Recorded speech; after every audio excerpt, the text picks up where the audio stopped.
सातवीं कक्षा के बच्चे ध्यान देंगे कि आपके पास एक्सरसाइज 1.1 का क्वेश्चन नंबर 9 है। उसके 5 क्वेश्चन हैं, उनमें से मैं एक क्वेश्चन कर रहा हूं, बाकी के प्रश्न भी इसी प्रकार से करने हैं।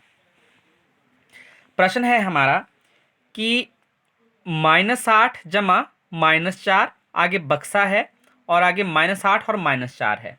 हमने करना क्या है कि ये जो हमारे पास यहाँ बक्सा दिया हुआ है, इस बक्से में हमने या तो ये चिन्ह लगाना है या ये चिन्ह लगाना है। इस चिन्ह को हम कहते हैं ग्रेटर देन। जिस तरफ ये मुंह खुला होता है वो चीज़ हमेशा बड़ी होती है और ये छोटा है, इसको हम छोटा है बोलते हैं, इसको बड़ा है बोलते हैं। इसको ग्रेटर देन और इसको लेस देन बोलते हैं। तो इन दोनों चिन्हों में से इस बक्से में यहाँ एक चिन्ह लगेगा। तो हमने इसको सॉल्व कैसे करना है, हम क्या कर रहे हैं, देखो इक्वल टू लगा दिया। अब यहाँ ये जो हमारे पास इस बक्से के लेफ्ट हैंड साइड में ये जो -8 और जमा -4 दिया हुआ है और ये इसकी राइट हैंड साइड है -8 और ये -4 है। तो हमने करना क्या है एक्चुअल में कि ये जो -8 है और ये -4 है, इनके हमने ब्रैकेट खोलने हैं। तो ब्रैकेट कब खोलेंगे, जब इसके इनके ये जो बाहर चिन्ह है, इन चिन्हों की हमने गुणा करनी है आपस में। अब ये ब्रैकेट है, इस ब्रैकेट के बाहर हमारे पास यहाँ कुछ भी चिन्ह नहीं दिख रहा है। इसका मतलब क्या है कि अगर कोई भी चिन्ह नहीं है तो यहाँ ये प्लस है, तो ये प्लस है, ब्रैकेट का मतलब हो गया गुणा। तो plus into minus, plus into minus होता है हमेशा माइनस, और ये 8 वैसे का वैसे ही लिख दिया हमने।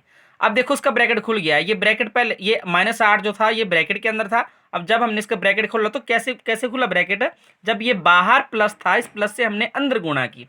अब वैसे यहाँ अब ये चिन्ह है प्लस, आगे ये ब्रैकेट है प्लस, ब्रैकेट का मतलब हो गया गुणा, प्लस इंटू माइनस, जमा गुणा माइनस, क्या होता है दोबारा जमा गुणा माइनस होता है माइनस, और आगे ये 4।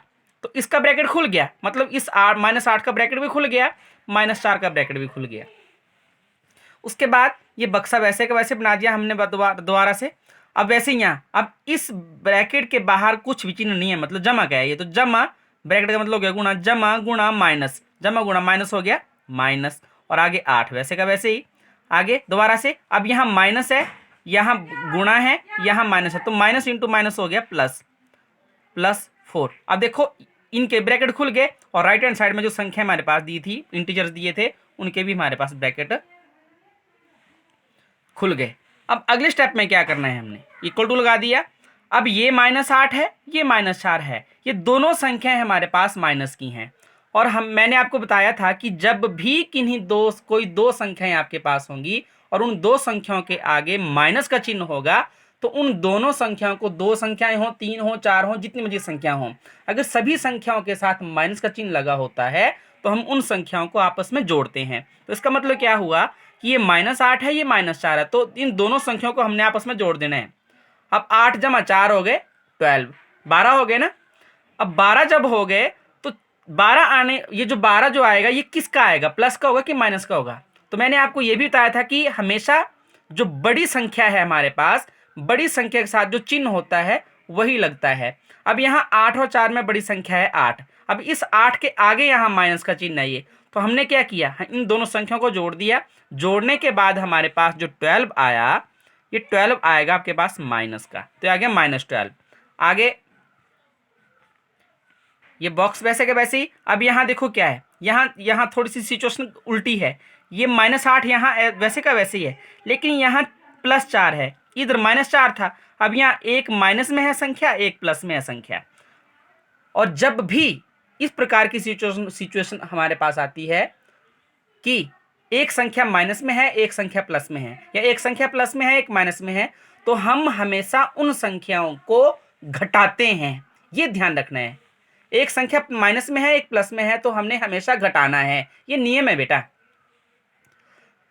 जब घटाएंगे तो क्या करेंगे, अब बड़ी संख्या से छोटी संख्या घटेगी, ना कि छोटी संख्या से बड़ी संख्या घटेगी। अब दोबारा यहाँ क्या हो गया, 8 बड़ा है 4 छोटा है, तो 8 में से 4 घटाना है हमने। 8 में से 4 गए तो बच गए 4। अब 4 तो बच गए, लेकिन किसके बचे 4। अब दोबारा वही चीज कि 8 के आगे माइनस का चिन्ह है, 8 बड़ी संख्या है, माइनस का चिन्ह है तो माइनस के आगे है। अब आपने पूर्णांक में पढ़ा हुआ है कि ये -12 है, ये -4 है।